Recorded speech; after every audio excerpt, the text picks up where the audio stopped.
Hello friends, ఈరోజు మరొక ownership review అనేది తీసుకొచ్చాను. MG Windsor EV. ఇది క్రీటా కిల్లర్ అండ్ B6 యొక్క పర్ఫెక్ట్ కాంపిటీషన్ అని కూడా అంటున్నారు. కాకపోతే ఫస్ట్ టైం బ్యాటరీ కార్ని, ఈవీ కార్ని రెంట్ బేస్డ్గా మనకు బ్యాటరీని పర్చేస్ చేయొచ్చు అని చెప్పింది ఎంజీ వాళ్ళే. అండ్ లెట్స్ సీ మరి వారంటీ ఏంది దీంట్లో అండ్ రియల్ రేంజ్ ఎంత ఇస్తుంది, మన ఇష్యూస్ ఉన్నాయని డైరెక్ట్ ఓనర్ ద్వారా తెలుసుకుందాము. హాయ్ అండి. Hi bro. ఒక్కసారి మీ పేరు చెప్పరా? నా పేరు అజయ్ విన్సెంట్. ఏం చేస్తుంటారు మీరు? నేను కార్పొరేట్లో వర్క్ చేస్తాను, MNCలో. ఓకే, సో ఎప్పుడు ఇది పర్చేస్డ్? ఇది 4 months అవుతుంది. 4 months అవుతుంది. ఎన్ని కిలోమీటర్స్ తిరిగారు మీరు? ఇప్పుడు ప్రస్తుతం 10,000 ప్లస్ అయిపోయింది. 10,000 ప్లస్. అంటే ఎక్కువగా సిటీ అయినా లేదంటే హైవే ఎక్కువ use? City and highway both of them. అట్లా లిమిటెడ్ సిటీ అని ఏం లేదు. అంటే మా ఊరు వచ్చేసి పోచంపల్లి, సో అక్కడికి 2 and 4 రెగ్యులర్గా ట్రావెల్ అవుతుంటారు కార్. ఓకే, సో వేరియంట్ ఏముంటుంది దీంట్లో? వేరియంట్ ఏమొస్తుంది దీంట్లో? వేరియంట్ అనేది ఒక బేస్ మోడల్ ఉంది, ఒక టాప్ మోడల్ ఉంది. ఓకే, దాంట్లో ఒక డిఫరెన్స్ ఏంటంటే రేంజ్ అండ్ బ్యాటరీ డిఫరెన్సెస్ వస్తుంది. ఓకే, సో మనం తీసుకుంది టాప్ ఎండ్ మాట. Top end.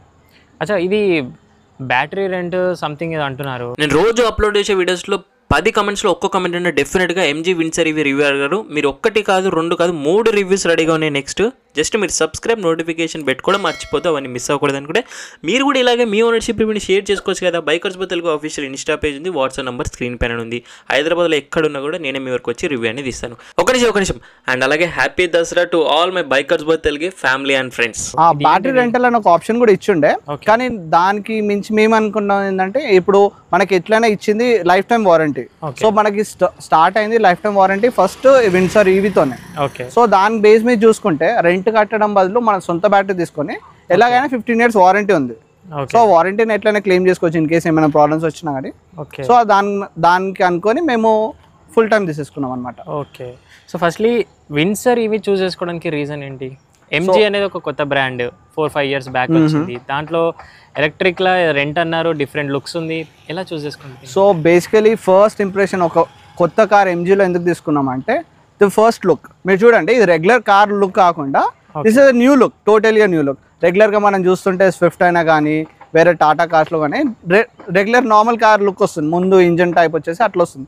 బట్ ఇదైతే కొత్తగా డిఫరెంట్ లుక్ ఉంది కాబట్టి we chose to take this.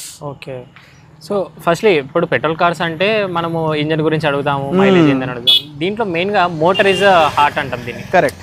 So motor ఏంటి, దీన్ని ఎలా వర్క్ అయింది ఇప్పటివరకు? పర్ఫార్మెన్స్లో ఏమైనా తగ్గినట్టుగా? లేదు బ్రో, ఐ మీన్ ఇప్పుడు 10,000 kilometers వరకు అయింది. We never faced any issue. So దాంట్లో మోటార్కి సంబంధించిన ఇష్యూస్ అట్లాంటివి వస్తాయని వి డోంట్ రియలీ థింక్. కానీ ఒక బ్యాటరీ అనేది ఉంటుంది కదా, జనరల్గా మన ఫోన్ బ్యాటరీ ఎలా ఉంటుందో సో అదే పర్స్పెక్టివ్తోనే వెళ్ళాలి. Over period of time we might lose that kilometre range. So అదొక్క థాట్ అవుతుంది. బట్ అదొక్క థాట్ పెట్టుకొని ఇంకా మనము, ఎందుకంటే మనం తిరిగేది ఎక్కువ ఉంటుంది కాబట్టి we chose to take in EV rather than taking a petrol.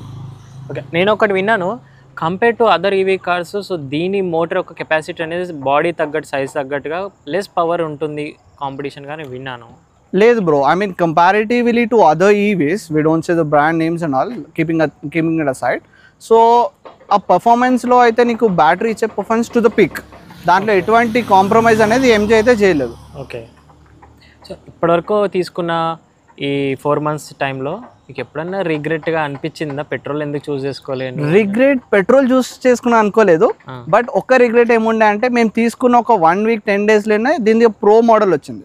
So దాంట్లో ఏంటంటే ఒక 100 kilometers రేంజ్ అనేది ఎక్స్ట్రా ఇచ్చినారనమాట. ఓకే, సో అది కొంచెం రిగ్రెట్. అది ఒక రిగ్రెట్ అనుకుంటే అంటే ఒక 10 days ఆగితే ఇంకో బెటర్ రేంజ్ కార్ వస్తుంది అని ఒక ఇంప్రెషన్ ఉంటాయి. కానీ రిగ్రెట్ అంటే ఈ కార్ తీసుకున్నాక I really don't feel. Okay, and compare to battery size కూడా అయితే కిలోవాట్స్ అంటాం మనము. అవును, కాంపిటీషన్తో కంపేర్ చేస్తే కొంచెం కిలోవాట్స్ అనేది తక్కువగా ఉంది. అండ్ రియల్ రేంజ్ ఎంత వస్తుంది మీకు? ఏమో bro, I mean technicality stuff specs అన్ని కూడా చూస్తే రియల్లీ డోంట్ కేర్. అంటే ఇప్పుడు మనకు కావాల్సింది రెగ్యులర్ ప్రాక్టికల్ థింగ్స్ కావాలి. ఇప్పుడు కిలోవాట్స్ తీసుకొని ఓకే నేను నాది ఇంత కిలోవాట్స్ అని చెప్పుకోలేం కదా. We really think about the range. So అక్కడ చూసుకుంటే అదర్ కార్స్, ఐ మీన్ నా car better then other cars in the EV sector. Okay, company ఎంత చెప్పింది? రియల్ రేంజ్ ఎంత ఇస్తుంది depending upon modes and AC? So company claim చేసిన range వచ్చేసి 320 నుంచి 330 అన్నారు. Okay, so but truly we get nearly around 280s for sure. 250 to 288 you really don't go anywhere. 250 280 అయితే కంపల్సరీగా వస్తుంది. ఓకే, అండ్ మీరు ఛార్జింగ్ అది ఇంట్లో కూడా హోమ్ ఛార్జర్ యూజ్ చేస్తారు? కరెక్ట్, అవును. సో దాని ఎంత టైం తీసుకుంటుంది ఫుల్ ఛార్జ్కి? సో పర్టికులర్లీ అలా చూసుకుంటే it takes 7 hours to get full charge. Okay, అదొకటి ఫుల్ ఛార్జ్ అనేది ఉంది. That is only from 0 to 100. Okay, ఎందుకంటే ఇప్పుడు మనం మొత్తం ఆగిపోయి గుంజుకొని అయితే పోలేం కదా కారు. సో అలా ఉంటుంది. So we already have some capacity in the battery. Then అంటే 20-30 వచ్చినాక we charge. Okay. And fast charging అయితే ఎంతసేపు తీసుకుంటుంది అండ్ ఎంత DC కిలోవాట్స్ కెపాసిటీ వరకు కంపెనీ చెప్పారు? మనకి బయట కమర్షియల్గా చూసుకుంటే యావరేజ్గా 1 hour నుంచి 1.5 hourలో ఫుల్ ఛార్జ్ అయిపోతుంది, 20 to 100. ఓకే. సో ఇంకోటి మెయిన్గా ఛార్జింగ్ అంతా కూడా పర్లేదు, బట్ కాస్ట్ ఎంత వస్తుంది మీకైతే? హోమ్ ఛార్జర్ ఎంత, ఫాస్ట్ ఛార్జింగ్ ఎంత? సో హోమ్ ఛార్జర్లో బెటర్ ఉంటుంది, ఎందుకంటే కమర్షియల్స్లో కిలోవాట్ రేట్ అనేది డిఫరెన్స్ ఉంటుంది కాబట్టి హోమ్ ఛార్జర్ చాలా తక్కువ పడుతుంది. నీకు బయట కమర్షియల్ ఛార్జెస్ చూసుకుంటే మనకి ఫుల్ ఛార్జ్కి అప్రాక్స్గా డిఫరెంట్ కంపెనీస్ డిఫరెన్స్ ఉన్నాయి కాబట్టి 1000 నుంచి 1200, 1300 డిఫరెన్స్ ఉంటుంది ఫుల్ ఛార్జ్కి. ఓకే. అండ్ ఇంకోటి, ఎప్పుడన్నా తీసుకునే 4 months 10,000 kilometers కంప్లీట్ 0 kilometers అయిపోయి స్కేరీ సిచ్యువేషన్ వచ్చిందా? అట్లాంటిది అయితే రాలేదు బ్రో. ఐ మీన్ 0 దాకా రాలేదు. We were around I mean last percentage అయితే గుర్తుంది, 3-4% వరకు గుంజినాము. దానికి మించి ఇంకా ఆపేసినాం. ఇంకా లైక్ ఓకే చాలు, ఇంకా దీనికి మించి పోతే ఇంకేమన్నా అవ్వచ్చు అని చెప్పేసి మేము ఆపేసినాం ఇంకా.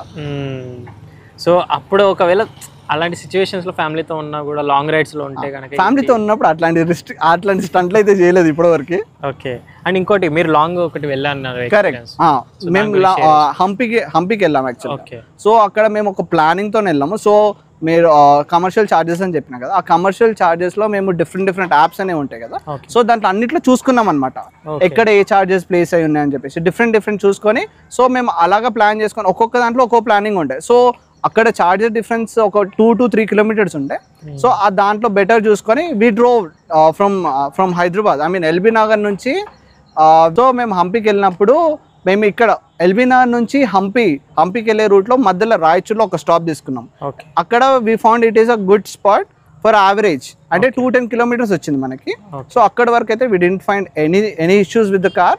కానీ అక్కడ వెళ్ళిన తర్వాత కూడా we also have 40 to 50 kilometers of range అప్పటి వరకు. ఇప్పుడన్నా మీకు సడన్గా ఈ DC ఫాస్ట్ ఛార్జింగ్ మీద నమ్మకం పెట్టుకుని వెళ్ళిన తర్వాత హ్యాండ్ ఇవ్వడం అలాంటి అది ఒక్క దగ్గర అయింది, రాయచూర్లోనే అయింది. ఓకే. అక్కడ అయితే అక్కడ ఏమైందంటే we found an other one wear it is 2 to 3 kilometers అవే. చెప్పాను కదా, ఒక్కొక్క 2 to 3 kilometers రేంజ్ లో డిఫరెంట్ కంపెనీ ఛార్జెస్ ఉన్నాయి. ఒక దగ్గర హాత్ అయితే ఇచ్చింది మాకు, అక్కడ భయం అయింది. ఓకే, ఇదే సినారియో మళ్ళీ వేరే కంపెనీ దగ్గర కూడా అవుతే ఇలా అవుతుంది, మేము మధ్యలో ఉన్నాం, అటు పోకుండా ఇటు పోకుండా, అదొక టెన్షన్ అవుతుండే. అది ఒక్కటి కన్ఫర్మ్ గా చూసుకోవాలి. కంపెనీస్ అనేది ఎవరైతే సర్వీస్ ప్రొవైడ్ చేస్తున్నారో అది కొంచెం అప్డేట్ పెడితే బాగుంటుంది. ఓకే. సో లాంగ్ రైడ్స్ కూడా వెళ్ళారు. సో హైయెస్ట్ టాప్ స్పీడ్ మీరు క్రూజ్ చేసింది? హైయెస్ట్ టాప్ చేసిందంటే ఇక్కడనే ఓఆర్ఆర్ మీద చేసినాము ఖచ్చితంగా. ఐ మీన్ టాప్ అంటే ఇట్ వాజ్ 120+. ఎందుకు మళ్ళీ దాని లిమిట్ మించి చెప్తే మళ్ళీ వీడియో ఎడికైనా పోయి ఆగిపోలా, అందుకే అని చెప్తున్నా. 120+ అయితే వెళ్ళినాం. ఓకే. స్టెబిలిటీ అండ్ ఆల్ ఆ స్పీడ్స్లో? ఆ స్పీడ్లో నీకు స్టెబిలిటీ ఇష్యూస్ అంటే ఇట్లాంటివి ఏం లేవు. మనం అనుకుంటాం ఓకే ఈ కారు బ్యాటరీతో కదా, ఇంజన్ వెయిట్ ఎక్కువ ఉండదు ఇది అని చెప్పి, బట్ ఆ స్పీడ్లో కూడా it was very smooth, stable అయితే చాలా బాగుంటుంది. సో మీరైతే చెప్పండి, ఈ కార్ని ప్రైమరీ కార్గా తీసుకోవచ్చా, సెకండరీగానే కన్సిడర్ చేయాలా? I mean if you are a highway rider every time then you should say no to this car. Only if you are going to metropolitan cities, I mean ఒక ప్లానింగ్తో వెళ్ళేది ఉంటే this is the best car you can choose in EV. Okay, కానీ primary secondary అంటే it is definitely up to you. ఎందుకంటే ఇప్పుడు నువ్వు city rider అనుకో, this is definitely primary car for you. Okay. అచ్చా, ఇంకోటి నేను విన్నాను, 1 monthగా పైగా యూజ్ చేయకపోతే మనం పెట్టిన రేంజ్ ఏదైతే ఫుల్ ఛార్జ్ పెట్టి పక్క పెడతామో రేంజ్ డ్రాప్ అవుతుందా, లైక్ మొబైల్ లాగా? Okay, it is general thing బ్యాటరీకి సంబంధించింది. ఎందుకంటే it has something, I mean ఇప్పుడు మన ఫోన్లో కూడా మొత్తం డ్రైన్ అవ్వదు. If you keep it for 1 month పక్క పెట్టినా కూడా మొత్తం డ్రైన్ అవ్వదు. It is only like 5% or 10% max. కానీ దీంట్లో ఏంటంటే you have an option of shutting it down. I mean బ్యాటరీకి ఒక ఇన్స్ట్రక్షన్ ఇస్తున్నావు ఏంటంటే I'm not using this car. So న్యాచురల్గా ఒక 5 to 6% ఏమైనా తగ్గొచ్చు. ఓవర్ నైట్ ఇట్లా కాదు, ఒక 10 days కానీ అట్లా ఏమైనా ఉంటే ఉండొచ్చు. Okay. We never tried till late. Okay. So మీకైతే లుక్స్ అండ్ ఆల్ నచ్చింది? We love this car. చాలా మందికి కూడా నచ్చుతుంది, హైయెస్ట్ సెల్ అవుతుంది. బట్ ఫిట్ అండ్ ఫినిష్ ఇప్పటివరకు ఎక్కడన్నా మీరు అట్లాంటి ఇష్యూస్ అయితే ఈ కార్లో ఎక్కడ కనిపించలేదు బ్రో. ఓకే. సో సస్పెన్షన్ గురించి మాట్లాడితే ఇట్స్ హార్డ్ ఆర్ సాఫ్ట్ ఎలా? It is very soft, very soft. And braking గురించి ఎలా? Braking I loved it. ఆ రీజనరేషన్ తీసేస్తేనైతే ఐ రియలీ లవ్డ్ ఇట్. ఎందుకంటే ఆ రీజనరేషన్ ఇంకా మనకి అలవాటు అవ్వలేదు. పెట్రోల్ కార్స్ లో మనకి ఏంటంటే మనం నొక్కినప్పుడే ఆ బ్రేక్ అప్లై అవుతుంది, కానీ ఇక్కడ ఏంటంటే మనం యాక్సిలేటర్ తీయంగానే రీజనరేషన్ యాక్టివేట్ అయ్యి బ్రేకింగ్ ఆటోమేటిక్ తీసుకుంటుంది. Okay. And tyres and all మీకు ఎన్ని ఇంచెస్ వస్తుంది? అండ్ C8 టైర్స్ వస్తుంది దీంట్లో ఎన్ని inches? So 18 inches, 215, 55, 18, 2+ C8 tyres వస్తుంది. C8 టైర్స్ పర్ఫార్మెన్స్ ఎలా ఉంది? ఏమన్నా road noise, tyre noise? Road noise అట్లాంటివి ఏం లేవు. సియట్ మంచి కంపెనీనే, but you have a good options outside. But yes, these are also good one. We don't have any complaints with this right now. Okay. So ఒకసారి boot space open చేయండి. So మెయిన్గా ఇక్కడ 2 questions ఉన్నాయి. So miss అవుతాయి ఈ ప్రైస్లో మనకు. So firstly spare wheel వస్తుందా దీంట్లో? అదొక డ్రాబ్యాక్ బ్రో. ఇంత ప్రైస్ సెగ్మెంట్లో అదొక డ్రాబ్యాక్ ఉంది ఎంజీ నుంచి. They should have given a stepney. ఎందుకంటే ఇప్పుడు నేను చెప్పినట్టుగా హంపీకి వెళ్ళినాము, అక్కడ ఏమైనా అయితే ఆ రాత్రి పూట మేము ట్రావెల్ ఓవర్ నైట్, సో ఆ రాత్రి ఏమైనా అవుతే అదొక డ్రాబ్యాక్ ఉండే. సో అదన్ని ఇచ్చేది, అది స్టెప్నీ టైర్ అని ఇచ్చేది ఉండే. అట్లీస్ట్ అదొకటి ఇస్తే. పంచర్ కిట్ అయితే ఇచ్చారు మీకు? పంచర్ కిట్ ఇచ్చినారు, బట్ స్టిల్ కానీ టైర్ కి ఏమన్నా అవుతే అప్పుడు ఇబ్బంది కదా. ఒక స్టెప్నీ టైర్ ఉంటే I feel it was a better one. So అదొక డ్రాబ్యాక్. అండ్ ఇంకొకటి నాకు బూట్ లో కనిపించేది పార్సల్ ట్రే రాలేదు. పార్సల్ ట్రే వల్ల ఏసీ కూలింగ్ అంతా కూడా బూట్ లో ఆక్యుపై అయిపోతుంది, కూలింగ్ కొంచెం తక్కువ అవుతుంది, లేట్ అవుతుంది.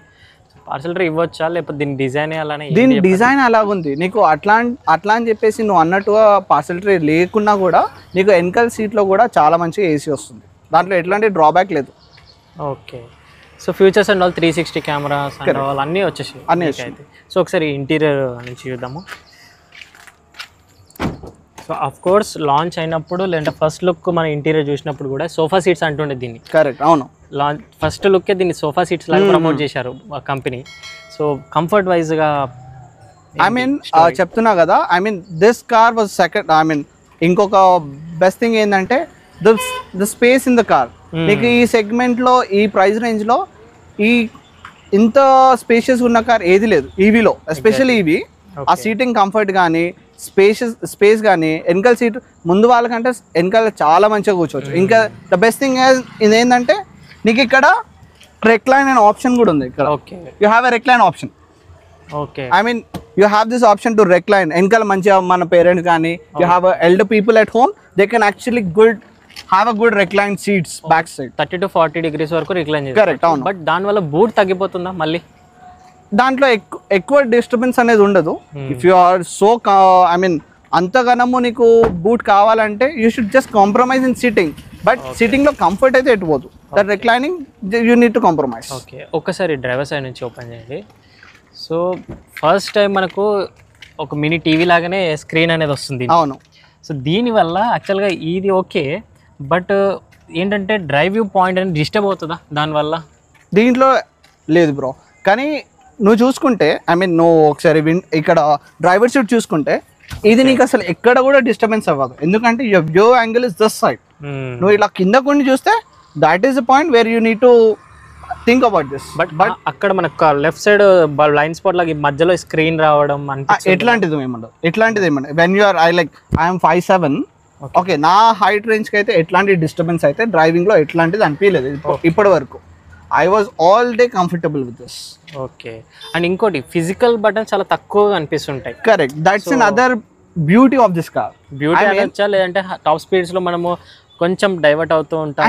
అంటే your old car lover, then you would not love this. But yes, the technology is going on, the generation is moving forward. Then you need to think only about one thing. Everything is going AI. Okay. Now you see in this car, like it is a minimal button car. You don't have much buttons to be seen in the car. So ఇక్కడ ఏమవుతుందంటే everything have it on the screen. So అక్కడ ఒక prompt ఇస్తే లేకపోతే దాని options అన్ని కూడా అక్కడ అయిపోయినాయి. So to make sure everything is minimalistic and neat. ఇప్పుడు నువ్వు చూసుకుంటే టెస్లాలో ఉంది. బెస్ట్ టు కంపేర్, టెస్లాలో you don't have much buttons there, everything is on screen. So I feel that is the beauty of this car, one of the point on this. Okay. And AC cooling అలా సరిపోతుంది, very chill, తొందర cool అయిపోతుంది, చాలా తొందర. So ఇంకోటి black colour చూస్ చేసుకున్నారు, maintenance ఏంటి దీని స్టోరీ? బ్లాక్ చూస్ చేసుకున్నా అంటే see bro, black is always love. Black అంటే ఇంకా అందరికి ఇష్టం ఉంటుంది. మెయింటెనెన్స్ అంటే you should take some things careful, ఎందుకంటే ఇప్పుడు కొంచెం తాకిలినా కూడా ఆ మార్క్ అనేది కనిపించేస్తుంది, ఈజీగా కనిపించేస్తుంది. ఓకే. అండ్ ఇంకోటి, కంపెనీ లాంచ్ అయిన వెంటనే first 1000 units of fast charging free అని చెప్పింది. కరెక్ట్. సో మీకు అది వచ్చిందా, లేదంటే మీకు తర్వాత పర్చేస్ వల్ల అది మిస్ అయిందంటారా? సో ఇది మనం తీసుకోక ముందు వచ్చింది, మనం తీసుకున్నప్పటికీ ఆ ఆఫర్ అనేది లేదంట. ఓకే. సో అదొకటి ఇష్యూ. సో అదొక రిగ్రెట్ లానే చూడొచ్చు. రిగ్రెట్ అనుకొని ఏం లేదు, ఓకే ఎన్నెన్నో ఖర్చులు అవుతుంటాయి, సో అదొకటి, అది ఎట్లయినా మనం బయట తిరుగుతాము, అది అయిపోతుంది అని చెప్పేసి ఇంకా ఆ 100 వాట్ ఛార్జింగ్ మీద అంత ఏం కాన్సన్ట్రేట్ చేయలేదు అనమాట. ఓకే. అండ్ కంపెనీ చెప్తుంది 15 years బ్యాటరీ వారంటీ చెప్తుంది. Life time it is. Okay. I mean ఒక కార్ వ్యాలిడిటీ మనకి నార్మ్స్ ప్రకారం వచ్చేసి 15 years. Okay. So that is life time for this car. Okay. But ఇలాగే ఫస్ట్ 1000 యూనిట్స్ ఫ్రీ అని చెప్పి తర్వాత వాళ్ళకి ఓన్లీ లిమిటెడ్ కస్టమర్స్ అని తర్వాత రివీల్ చేశారు. Correct. At the same side ఇప్పుడు 15 years అని చెప్తున్నారు, బట్ మళ్ళీ ఫర్దర్ 2 years తర్వాత లేదు అన్నట్టుగా మాట మార్చేస్తారు ఎంజీ వాళ్ళే. So I really don't think so, ఎందుకంటే I mean this is not a person to person game, it is a company to customer game. So అలాంటప్పుడు he don't keep his name in risk కదా. I mean ఇది ఒక 1000 customers 10,000 customers ఒక్కని చూసుకొని he don't go back. So ఇచ్చిన promise ఖచ్చితంగా నెరవేర్చుకుంటుందని I feel it is. I feel that it goes well. So finally ఇప్పుడు అంతా కూడా బిల్డ్ క్వాలిటీ సేఫ్టీ అని మాట్లాడుతున్నారు అందరూ కూడా. సో మరి దీని క్వాలిటీ ఏంటి మీరే? Okay, I mean build quality you should say like it is good thing. You see like when you pull up the car it is good heavy car. Okay. ఈ doors కూడా చూసుకుంటే it is very I mean heavy. See like you feel the sound. So it is a very good. Safety మెజర్స్లో అయితే బాగుంది, అంటే ఏదో గుద్ది వెళ్ళడం చూడడం కాదు కానీ ఐ మీన్ ఏమైనా అవుతే ఇంపాక్ట్ అంతా మనకి లోపల ఉండదని ఐ ఫీల్. ఐ మీన్ చూస్తు డోర్స్ క్వాలిటీ కానీ the sound in the car you see that అక్కడ డిఫరెన్స్ తెలిసిపోతాయి. It is a good safe car అని చెప్పేసి. ఓకే. సో ఇంకోటి ఫైనల్లీ నేను అన్ని కార్స్ ఓనర్స్ అడుగుతున్నాను, హెడ్ లైట్స్ తో మీకు ఎలా అనిపిస్తుంది? ఓకే, అదొక డ్రాబ్యాక్ బ్రో, ఎందుకంటే ఇప్పుడు చూసుకుంటే every car has its limited, ఎందుకంటే కంపెనీ ఒక లిమిటెడ్ వాట్స్ అనేది ఇచ్చింది కదా. Maybe it is 60 watts per head lamps. So అదొక్కటి డ్రాబ్యాక్ ఉంది. సో త్రో అనేది ఎక్కువ కనిపించదు, విజిబిలిటీ అనేది బాగానే ఉంటుంది, ఏదో నీకు ఫుల్ డే లైట్ ఉన్నట్టు ఉండదు, but you can still manage up. Okay. So finally ఒక్కసారి మీకు ఆన్ రోడ్ ప్రైస్ ఎంత పడింది అండ్ డౌన్ పేమెంట్ ఈఎంఐస్ అది షేర్ చేసుకోరా? సో మేము డౌన్ చేసేసి 3.5 చేసినాము. మా ఐ మీన్ కార్ ప్రైస్ వచ్చేసి 18 with the down payment including. So we get around 20,000 23,000 EMI per month. It was for 7 years. So ఇప్పటివరకు అయితే మీరు completely happy? Very happy. Only 2 regrets, ఒకటి స్పేర్ వీల్ ఒకటి, ఇంకొక హెడ్లైట్స్ ఒకటి త్రో కొంచెం slow ఉందంట. ఐ మీన్ ఆ కార్ తో ఇష్యూ అయితే అది ఉండే, అంతే. ఆ ఇష్యూ అని చెప్పలేము, కాంప్రమైజ్ థింగ్. కంపెనీ ఇది ఫ్యూచర్ లో బెటర్ చేసుకుంటే బాగుండు. Yes, I mean best thing, I mean first thing ఏం చేయాలంటే కంపెనీ ఒక స్పేర్ వీల్ అనేది ఒకటి ఇస్తే చాలా బాగుంటుంది. సో ఇది 2025 ఆఫ్ ఎంజీ విన్సర్ ఈవీ యొక్క రివ్యూ. మీకు హెల్ప్ఫుల్ అయింది అనుకున్నాను. అండ్ మీరు కూడా ఇలాగే మీ ఓనర్షిప్ రివ్యూ మన ఛానల్ ద్వారా షేర్ చేసుకోవాలంటే బైకర్స్ బో తెలుగు అఫీషియల్ ఇన్స్టా పేజ్ ఉంది, అక్కడ మెసేజ్ చేయండి. లేదంటే వాట్సాప్ నెంబర్ స్క్రీన్ పైన యాడ్ చేస్తున్నా, అక్కడైనా మెసేజ్ చేయొచ్చు. ఏ 2-wheeler అయినా 4-wheeler అయినా హైదరాబాద్లో నేను మీ వరకు వచ్చి రివ్యూ అనేది తీసుకుంటాను. Thank you so much watching. See the next video. Drive చేసే వాళ్ళు సీట్ బెల్ట్స్, రైడ్ చేసే వాళ్ళు స్టాండర్డ్ హెల్మెట్స్ మర్చిపోద్దు.